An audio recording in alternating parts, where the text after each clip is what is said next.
Ferdinand Marcos was president of the Philippines since 1965. After declaring martial law in 1972, he suspended, eventually rewrote the Philippine Constitution, curtailed civil liberties, and concentrated power in the executive branch and among his closest allies. Marcos had tens of thousands of opponents arrested and thousands tortured, killed, or disappeared. For 2 decades, Filipinos lived under authoritarian rule, while Marcos and his allies enriched themselves through ownership of Philippine press and industry outlets and through the siphoning of funds from U.S., World Bank, and International Monetary Fund loans, worked tirelessly to broadcast news globally of the Marcoses' human rights violations and ill-gotten wealth.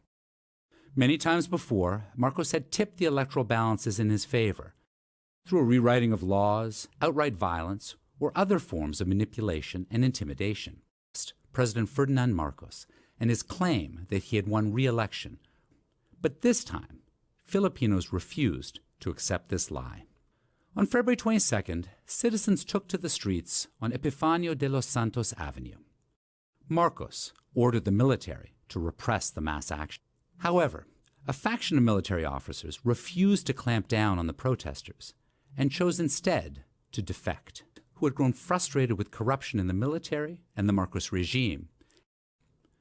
Soon, Marcos and his family were forced to abdicate power and leave the Philippines.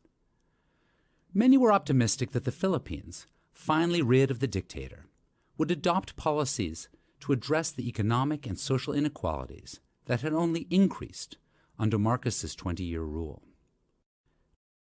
Later that same night, protesters stormed the Malacañang Palace, exposing the opulent wealth that the Marcos family had amassed during their time in power.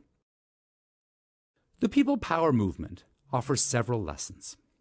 We can see the courageous solidarities and coalitions that might mobilize against authoritarian restrictions on civil liberties. The protests on Avenue in 1986 were a remarkable moment in Philippine history, a moment filled with the sense of unlimited hope and possibility, and a warning for the battles ahead.